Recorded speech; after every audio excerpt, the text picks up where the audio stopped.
আজকে আরেকটা নিউজ দেখলাম। আমি প্রচণ্ড আহত বোধ করলাম বা এখনো বোধ করছি।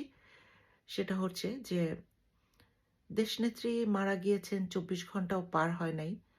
অথচ এর মধ্যেই বিএনপির দপ্তর খুলে বহিষ্কারাদেশে সাইন করতে হয়েছে।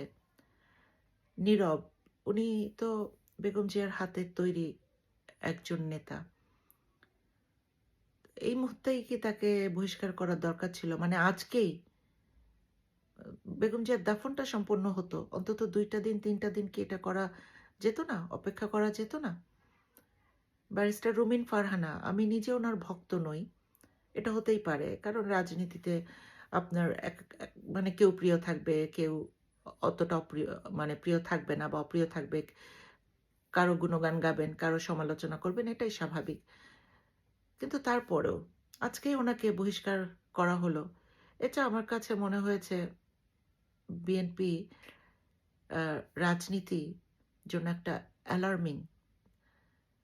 ওনাদের দুজনকে বহিষ্কার করার পিছনে অবশ্যই কিছু মানুষের তো অবশ্যই উপকার হয়েছে।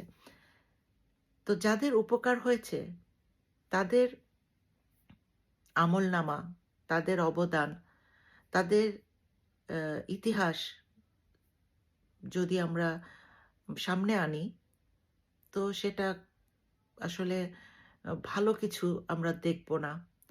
তো এই মানুষগুলোই এখন বিএনপির নেতৃত্ব দিবে। কোন পথে বিএনপি যাবে? এটা কিন্তু এখন আর বেগম জিয়ার বিএনপি না। বেগম জিয়া একটা তৈরি মঞ্চ দিয়েছেন। লক্ষ, লক্ষ কর্মী সমর্থক দিয়ে গেছেন। সেটাকে ধরে রাখতে হলে আমাদের কাজগুলো কিন্তু সেরকম হওয়া উচিত। তা না হলে এই কর্মীগুলো যারা বেগম জিয়ার দিকে তাকিয়ে রাজনীতি করেছেন, শহীদ জিয়ার আদর্শ ধারণ করে যারা রাজনীতি করেছেন, তারা তো হতাশ হয়ে যাবে। তাদেরকে হতাশ করবেন না। কারণ তারাই কিন্তু আসল বিএনপি, প্রকৃত বিএনপি। ধন্যবাদ।